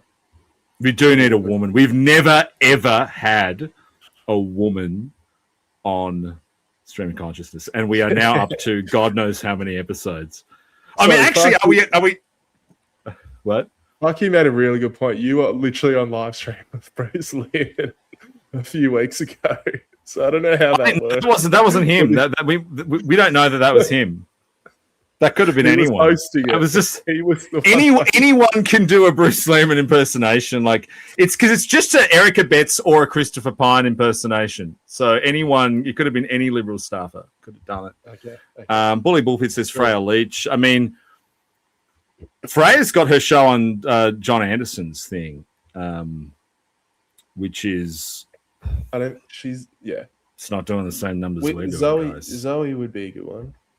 Our Queen Cabina. Yeah, but Queen Cabina could come on. You guys would suck. I would have to close down the chat for that. There's no way we could do that with the chat. Like, I mean, Fat Retard, you were saying something about her abs before. Like, I just wouldn't be confident of that. Zoomer Down Under, who is sensible, and one of Sock's strongest soldiers said, one of the back guys, that's actually not a bad idea. Might think about maybe Shavura or Walker if we can get one of them. Maybe what we might do is, for the foreseeable future, we might keep the Tuesday like 2-hour loose, just shitpost, get the guys on, fuck around, and then maybe I'll actually record something off live. Maybe that would be a decent way to do it. More redeeming. Be interesting. Yeah, more redeeming. Am I able to highlight comments, or is that John McGowan? Try it. Try clicking on one, see if it highlights. In X. Oh no, I'd have to. Oh no. So you can't. Oh yeah. No, it's only I can highlight it when Brian's on, because Brian's got the same. He hosted as well. So, yeah. Because R was just highlighting my my swimming times. So yeah, oh really? If you want to look at is it a fair way back or no? It's just we got a few guests. We've got a few guest ideas. I mean, at this point, just getting Brian back on is going to be like having a special guest. Like if we can get Brian on next week, then we're just going to have Brian's just going to have to catch up on the last 2 weeks that he's missed. Yeah, I came on because I ruined his night. So I kind of owe him one. Oh, yeah, with that thing that we were being reasonably oblique on. You know what? Sim Bennett says Scotty Chow be keen to get Scott on. We could probably do that, actually. I'll ask him. While Colonial Girl wants Grace Tame, she's got her own show now. Maybe I could go on Grace Tame's show. I mean, because this is my chief complaint about the ABC is just the complete lack of balance and the fact that they have zero right-wing content. So maybe like one way for the ABC, because the ABC is just going to come under all this pressure to get rid of Grace Tame now. So imagine if Grace Tame's next guest was me. So she's launching it with Yumi Steins. But if they want to buy themselves some time, yeah, they should have me on. Grace should get me on, and we'll just chew the fat. Talk about Hobart and whether or not autism is real. I did a semi-popular post. Was like, how does that ABC just become like a fallback for all these fucking activists? Like, well, a big part of it is the shift in the character of journalism. Like, and you look, dude. You know what's crazy that people probably don't realize, but this is only at a high level in the ABC. Like the lack of balance, the complete lack of even entertaining the idea that half the country disagrees with them. I mean, you look at the polling numbers, and then you think about how much content, how much One Nation ABC you get. Yeah, how much content are ABC producing for the 30% of the country now voting for fucking One Nation? And if you then add in Liberals, and then you add in all the other weird people, and then you add in right-wing Labor, 50% of the country is right-wing. 50% of the country is right-wing. And the ABC produces 100% progressive content. It wasn't always like this. It certainly wasn't like this when I was growing up, but it's actually not like this regionally. Dude, every probably, I think, fortnight over the last few months, probably not that much, but like at least 4 or 5 times this year, I've woken up on a Friday. I've been woken up on a Friday morning at 7 a.m. which is very early for me. Tough. By the producer for Leon Compton's Drive program in Tasmania to get me on to talk about politics. Because that newsroom's like, oh, we should probably talk to one right winger this week, right? Around the country, and I looked at it, the number of times they did it to me, I started thinking, that is kind of weird. So I started looking around the country, and actually you find at a regional level, the ABC go out of their way to find like a little skerrick of balance. And yet at the top level, where people are earning like $1 million a year for these bullshit shows, where they're putting Grace Tame on podcasts, there is just zero attempt at balance at all. That's the problem. Yeah. And that is the fundamental problem. Pauline said something similar. Like, just almost cut Ultima or whatever and keep the rest of it. Yeah. Like, someone just asked me, did I go on Leon's show? Hold on. I'll show you my last one. John McGowan, ABC. If you'd Google me, there's actually more than one. So I did that What's Next for Far Right Politics in Australia with Paddy Manning. That was last year. And then this is like a couple of weeks ago on the ABC Hobart Mornings. The ABC platformed you as a far right guy? Yeah, the ABC frequently platform me as a commentator on right-wing politics. Far right, like that's... Well, yeah, they do say it's far-right politics. But no, but I'm saying, like, the fact that they're even able to entertain that. Yeah, hold on. I think a few of the comments are calling for Linton Besser, which apparently you're mates with or something. I don't know about that. But... I'm not mates with him, but I've dealt with him in the past. He's all right. I don't know. And then a couple of guys are talking about the ex-Barky guys, Mahmoud Fazal, which I think fuck that guy. I'm going to claim as a scalp. It's an old scalp. Yeah. Add it to my list because I was on to him in October when he had the Friendly Geordies thing. Mm-hmm. I kind of went a bit schizo and posted non-stop about him. But anyway, I just put that ABC link in the chat. Okay. The most fucked thing about that is that cunt won a Walkley Award for interviewing. Yeah, he won Walkley Awards for it, for interviewing bikies that he was then making money off. Yeah. That whole thing. And ABC have drawn no flack on that at all. They've just gotten away with the whole thing. Yeah. No soul searching, no. Green Goblins. Actually, let's riz up fucking Skull here. Skull got the Louise Milligan delete. Yeah, Lee Kuan Yew respecter. You can clip this if you want. Louise Milligan. Actually, Lee Kuan Yew respecter. Don't clip anything tonight because that whole my head being really red thing is really disturbing me. So if you do clip it, I'd put a filter on it. Yeah, you can touch on it.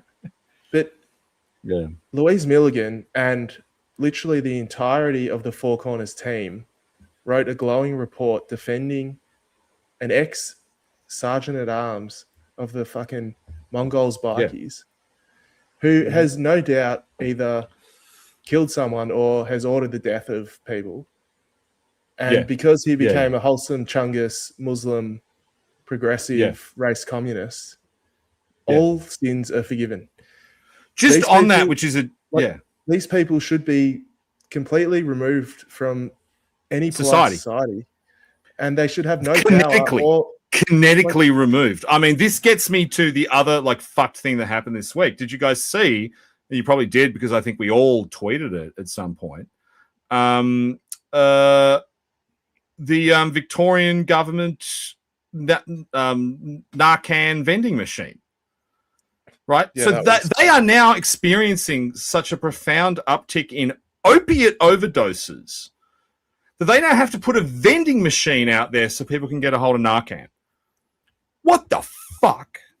And these are the same progressive movement that lionizes the people bringing into this country, right? Well, it's the same progressive movement that lionizes the people selling the drugs causing the overdoses. That is the fucked thing. And I did a tongue-in-cheek post, but it goes bikies CFMU, Labor, universities, Yeah. immigration, back to bikies. And it's a... Look, I mean, hold on. I'm just going to duck to the bathroom real quick so you can talk about anything you want for 20 seconds. And then I'm going to talk about my solution to the Australian violent crime problem when I get back. I'll be right back. Okay, I'll start riffing. But remember I have my mic on. No, I can't insult John. But, I mean, Victoria especially is a bikie-run government. You will see it in not only the CFMU and the bribes they take, the money they grift out of the government. It's things like, why would the progressive Victorian government have an issue with legalizing drugs? Because the bikies make money off it. They're the ones that control what is going on in the state, and the Progressive Labor Party is who is benefiting from it. So, but yeah, it is getting late. I know a few of the guys are having a crack, but yeah, they didn't take me very long. But no, you're right, dude. You're absolutely right. Look, here's what I think One Nation needs to announce. I was thinking about this earlier in the week. Do you remember when Shari did that piece at the beginning of the... I mean, we should have covered it because it was pretty big news last week. But, during the whole anti-Semitism Royal Commission. And then Shari dropped that yarn about how actually the Akrams had also travelled to Uzbekistan and that there'd been multiple complaints to ASIO and the AFP. But did you notice in that whole narrative around all the intelligence failures, and some of them involving overseas travel, that at no point have they mentioned ASIS, Australia's Secret Intelligence Service? They don't mention it once, right? And one of the reasons for that is until it was in the early 2010s, their entire ability to carry out clandestine operations overseas was taken away from them. So there used to be a clause in the ASIS Act that said ASIS could break laws in overseas countries, which is to say that you want to whack someone, you want to bug a house, you want to do normal spy shit, you can do it and it's legal and you can't face prosecution when you get back home. This was taken away from them. And then they recalibrated Australia's entire clandestine service around it. Today, it's all done by the military. So there's an operation going on, and it's got guys in the Philippines and stuff that they admit to. Like, all that stuff happens at a military level. What One Nation should do is something very similar to what Trump has been doing. They should restore ASIS's ability to carry out clandestine operations overseas. They should restore ASIS's ability to train their agents in paramilitary operations. And then we should go to Iraq and Turkey and Dubai and Qatar and kill the people who are selling these drugs in Australia and who are exporting black market tobacco and who are extorting Melbourne businesses and doing fire bombings and kidnapping people. The leaders of these criminal organizations do not live in Australia. They live in foreign countries where they believe they are safe from extradition, which they largely are, but they are not safe from kinetic resolution from Australia's clandestine services. They're not safe from a 6'10" Anglo-Saxon in... They are not safe from... Yeah. They're not safe from four of the lads fast roping in and going pew, pew, pew, which isn't really how they do it. I mean, look, we'd probably just blast them with a fucking fentanyl aerosol, strangle them with their pants around their ankles and say that they died like Michael Hutchins. Like, that would be funny. If I was a foreign minister in Pauline Hanson's government, that is how I would order ASIS to do it. Like, they would all just die of autoerotic asphyxiation, and the ABC would do like a whole piece on, is it really possible for 10 Australian gangsters in Iraq to die of autoerotic asphyxiation? Like, and they're all watching gay porn or something. they're all watching gay porn when they do it. That's so weird. But that's what we should do. We should kill them, right? They choose to live overseas. They choose to live in countries where the law can't get to them. The only resolution to that is kinetic, and we need to change the law to be able to do it. One nation should push for this. Look at the reaction today to Rupert Lowe saying he wants to kill the Pakistani groomers, right? Yeah.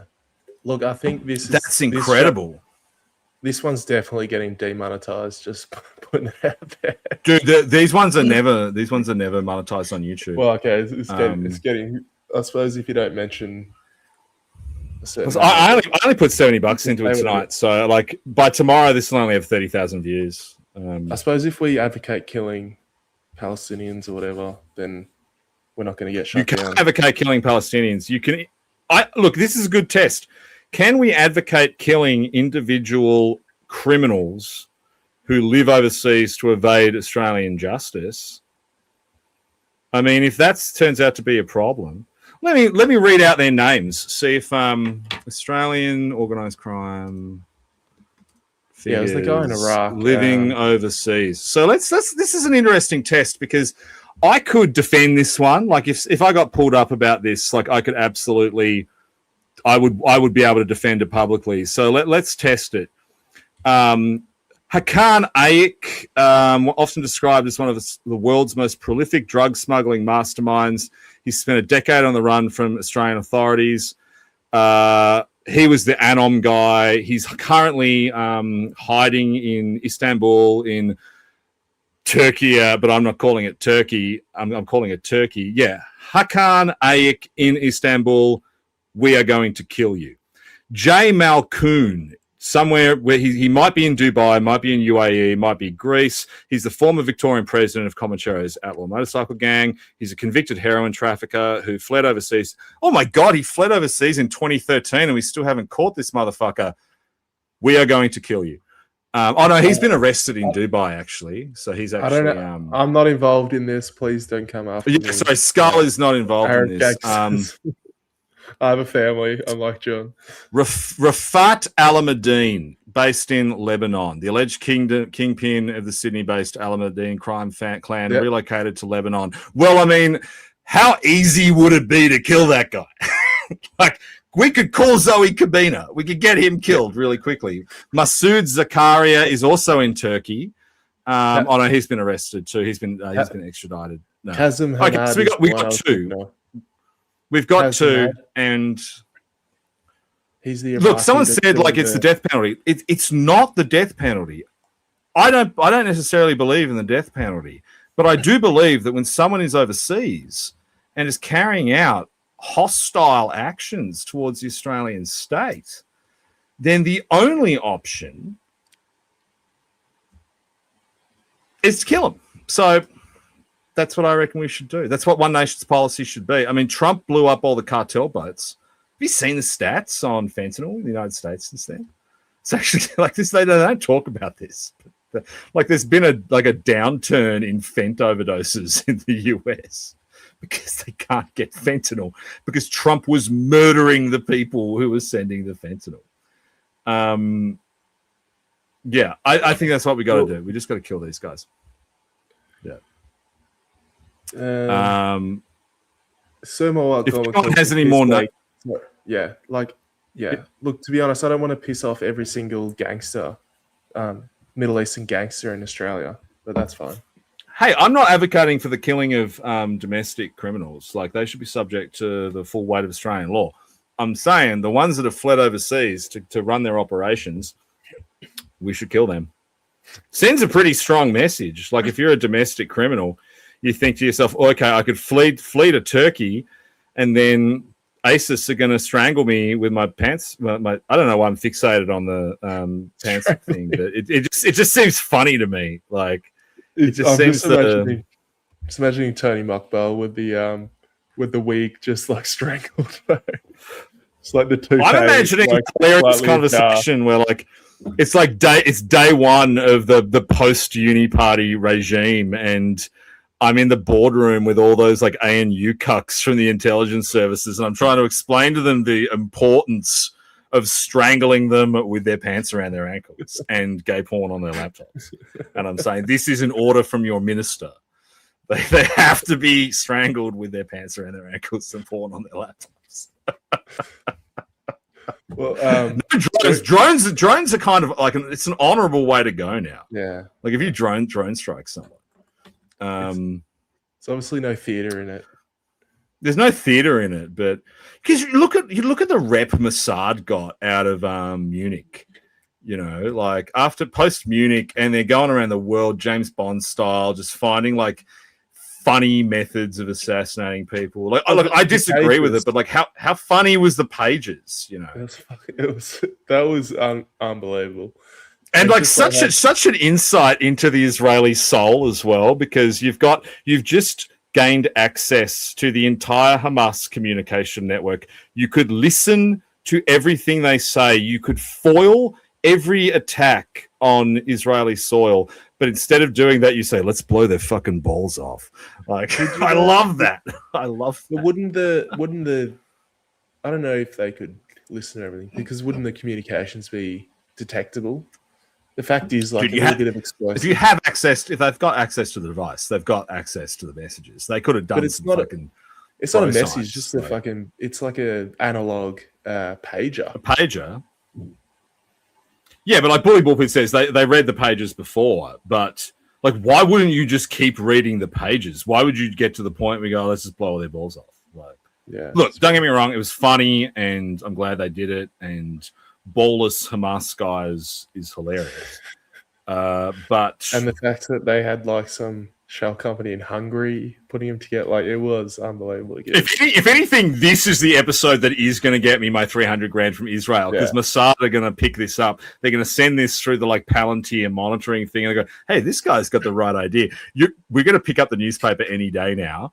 And there's going to be a Hamas guy found dead with his pants around his ankles and gay porn on the laptop. It's going to be like that time that I said, "Hey guys, I think there's going to be a terrorist attack in a couple of weeks." Yeah, I posted that. That one should have gone viral as well. I'm glad it didn't, because that's fucked up. Because that was exactly what I was talking about. That was exactly what I was scared of. Yeah, I'm still scared of it. Like I'm still scared now. I don't think the threat is over. I mean, look at what these guys did with the fucking ISIS brides. Yeah, like, has anything gotten better since? Like, has anything? It was always one of those kind of shibboleths of the right globally that I was never quite on board with, because it just seemed so pseudoscientific. But like the whole like anarcho tyranny thing, I mean, I've never really believed in it when people have given examples of it in like pre-Trump US regime, or even now with Starmer in the UK. Like, I don't really think that's what's going on.